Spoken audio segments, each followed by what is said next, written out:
So the Sadducees came to Jesus, and they had a question for Jesus.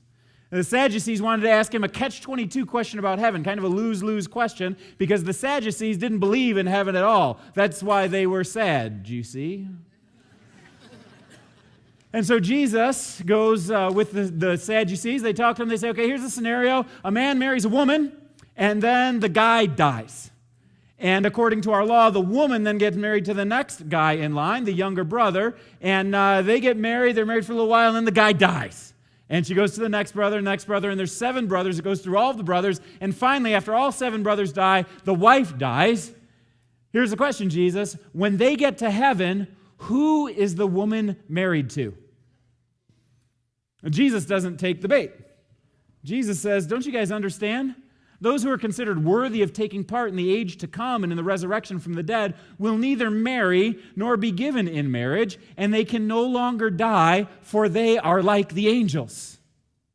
In other words, Jesus is saying, in heaven, there is no death and there is no marriage. Not that those are the same thing or anything, but neither of them are present in heaven. In fact, when Eugene Peterson translates this verse in his translation called The Message, Jesus says, don't you understand? In heaven, all ecstasies will be with God. There's not a need for marriage for this anymore. So, if there's no marriage in heaven, and marriage is the only context where sex is legitimate, then there will be no sex in heaven. And that makes sense. Because if you think about it, if this is not that, if our sexuality is a pointer towards things that will be fulfilled in the future, what happens when you're yearning for hope, but all of your hopes have been fulfilled? What happens when you have the deepest connection that ever could exist, not only with other people, but with God Himself? What happens when you have a union with Christ that's unmatched by how any human words can describe it right now? What happens when that picture of the future is your current reality that's happening? Well, then sex is just no longer necessary when you're in heaven.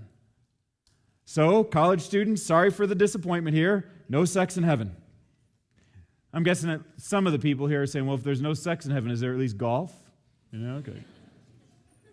But actually, the punchline is much better than that. No sex in heaven, but I would contend that sex, in its purest and greatest and most joyful expression, married sex, where everything is working the way that God intended for it to work, is a glimpse of heaven.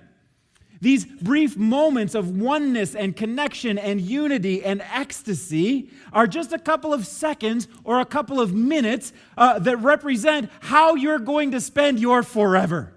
There's a delight that's a glimpse of the eternal delight that will be in heaven. Heaven will be so much better than sex that the best sex would be a big step down. Somebody say hallelujah. It's no wonder that, as some have said, that sex between a man and a woman can be a sort of an embodied out-of-body experience. It's the most ecstatic and breathtaking and daring and scarcely to imagined look at the future glory that awaits us in heaven.